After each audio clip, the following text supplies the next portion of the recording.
ध्यान से सुनिएगा। पंडित श्री गया प्रसाद जी महाराज, मैं उनका दर्शन नहीं कर पाया क्योंकि मेरे जन्म से पूर्व ही निकुंज में प्रवेश हो गया उनका। उनकी गोद में प्रिया प्रियतम खेलते थे। आप लोग गिरिराज जी जाएंगे तो मुकुट मुखार विंद जहां से परिक्रमा प्रारंभ होती है, थोड़ा आगे 1-1.5 किलोमीटर जाते ही सीधे हाथ पर आपको गया प्रसाद जी की समाधि लिखा दिख जाएगा, जाके वहां प्रणाम कीजिएगा। उनके बारे में सुनो।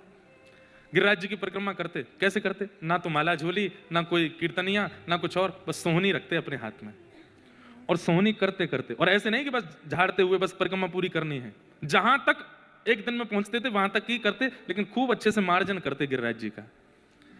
कीट पत्थर पतंग कुछ भी गिरा मिलता उसको समेटते, उसको व्यवस्थित स्थान पर डालते। एक बार का प्रसंग है कि महाराज जी सोहनी कर रहे थे, वो सोहनी करते करते वो सामग्री उठा के डाली और वहीं बैठ के रोने लगे। तो किसी ने जाके पूछा, बाबा आप काहे को रो रहे हो? तो रोते रोते किसी व्यक्ति विशेष को दोष नहीं दिया। हम लोग पन्नी डाल देते हैं, कूड़ा कचरा डाल देते हैं वृंदावन में, गोवर्धन में, किसी व्यक्ति विशेष को दोष नहीं दिया। वो सारा कचरा हाथ में लेकर के क्या बोल रहे हैं, जे नंद को लाला माने ही ना है, मैं कितनों याकू समझाऊं, कंधो मत करे कर, मत करे कर, अरे जी गिरिराज जी हैं, इनको स्वच्छ रखो, पवित्र रखो, माने ना है, सब रो कूड़ो ले जाए के बीच में ही डाल दे।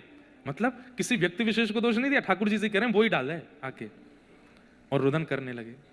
और उनका नियम था, सोहनी करने के बाद जब झाड़ू सोहनी छोटी हो जाती थी ना, तो फिर अपने स्थान पे आके गड्ढा करते और पुष्प आदि करके सोहनी को माथे से लगाते और बोले, तेरो जीवन कितनो धन्य है, जन्म से अंत तक तेने केवल रज की सेवा करी और कोई काम में ना तू रही, तेरो जीवन धन्य है।